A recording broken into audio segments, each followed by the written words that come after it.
আসসালামু আলাইকুম। রেনেচা শম্পা কুকিং রেসিপিতে আপনাদের সবাইকে ওয়েলকাম। আজকে আপনাদের সামনে নিয়ে আসছি আরও একটি নতুন রেসিপি। আজকের রেসিপি গরুর মাথার চামড়া ভুনা। আমি এখানে 500 গ্রাম গরুর মাথার চামড়া নিয়েছি। খুব ভালোভাবে পরিষ্কার করে নিয়েছি। এটাকে এখন ছোট ছোট পিস করে কেটে নেব। গরুর মাথার চামড়াগুলোকে আমি এরকম ছোট ছোট পিস করে কেটে নিলাম।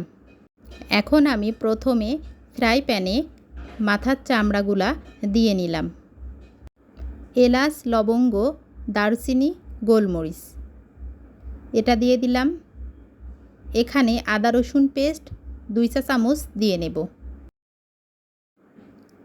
এবার 3টা পেঁয়াজ কুচি করে কেটেছি, সেটা এখন দিয়ে নিলাম। 2 চা চামচ ধনিয়া এবং জিরা গুঁড়া, স্বাদ মতো লবণ দিয়ে দেব। 1 চা চামচ হলুদ গুঁড়া, একটু কম মনে হচ্ছে, আমি আরও একটু দিয়ে নেব। 1 চা চামচ মরিচের গুঁড়া, পরিমাণ মতো সরিষার তেল। হাতের সাহায্যে উপকরণগুলো খুব ভালোভাবে মিক্সড করে নেব। ভালোভাবে মিক্সড করা হয়ে গেলে আমি 10 মিনিটের জন্য রেস্টে রাখব।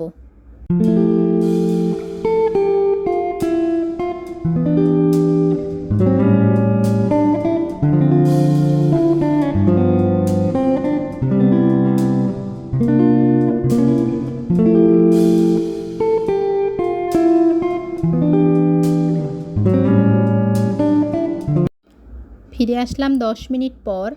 আমি ফ্রাই প্যানটি চুলায় বসিয়ে দিয়েছি। খুব লো হিটে কষিয়ে নেব। আমার রেসিপি যদি আপনাদের ভালো লাগে, চ্যানেলটি অবশ্যই সাবস্ক্রাইব করুন, লাইক, কমেন্ট, শেয়ার করুন। পাশে থাকা বেল আইকনটি বাজিয়ে দিবেন, যাতে আমার রান্নার ভিডিও সবার আগে আপনাদের কাছে পৌঁছায়। আমার রান্না আপনাদের কেমন লাগছে অবশ্যই কমেন্ট বক্সে জানাবেন।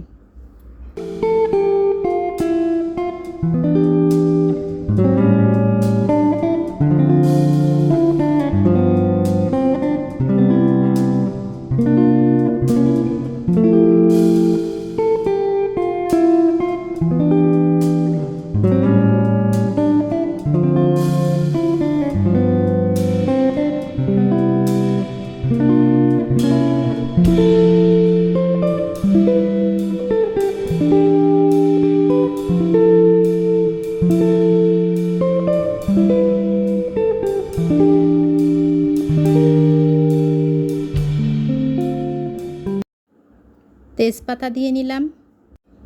গরুর মাথার চামড়া কষানো প্রায় হয়ে এসছে। এবার আমি চাট মশলা দিয়ে নেব। পরিমাণ মতো পানি দিয়ে নেব। পানির পরিমাণটা কিন্তু বেশি দেয়া যাবে না, বেশি দিলে গরুর মাথার চামড়া গলে যাবে, খেতে খুব টেস্টি লাগবে না। এজন্য আমি অল্প পরিমাণে পানি দিয়ে নিলাম। যেহেতু চামড়াগুলো পরিষ্কার করার সময়ই কিন্তু অনেকটা সিদ্ধ হয়ে গিয়েছে, এখন আর খুব বেশি সিদ্ধ করা লাগবে না। এবার একটা ঢাকনা দিয়ে আমি ঢেকে দেব। চুলার জালটি মিডিয়াম টু লো হিটে রাখতে হবে। এই রেসিপিটি কিন্তু ভাত, রুটি কিংবা পরোটার সাথে খেতে খুবই টেস্টি লাগে। ফুটে এসছে, এবার আমি একটা ঢাকনা দিয়ে ঢেকে দেব। ফিরে আসবো 20 মিনিট পর, ততক্ষণ সঙ্গে থাকুন।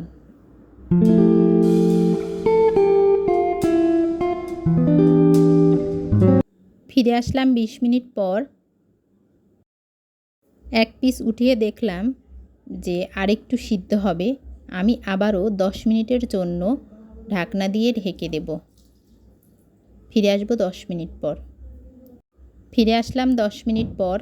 এবার কিন্তু সিদ্ধ হয়ে গিয়েছে। 5 মিনিটের মতো কড়াইয়ে এভাবে নাড়াচাড়া করে তারপর নামিয়ে নেব। আপনারা অবশ্যই একদিন হলেও এই রেসিপিটি ট্রাই করুন, খেতে কিন্তু দুর্দান্ত টেস্ট। এবার চুলাটি অফ করে নামিয়ে নেব। এটা কিন্তু খুব বেশি ঝোল বা খুব বেশি শুকনা হবে না, এটা কিন্তু ভুনা হবে।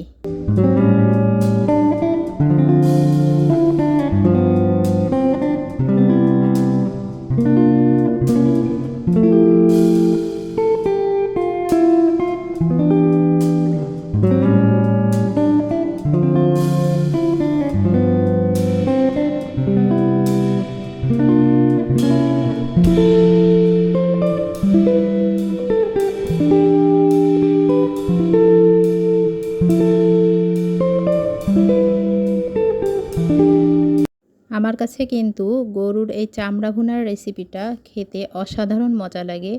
আপনারা অবশ্যই একবার হলেও ট্রাই করুন। সঙ্গে থাকার জন্য সবাইকে ধন্যবাদ। আসসালামু আলাইকুম। আল্লাহ হাফেজ। ভালো থাকবেন সবাই।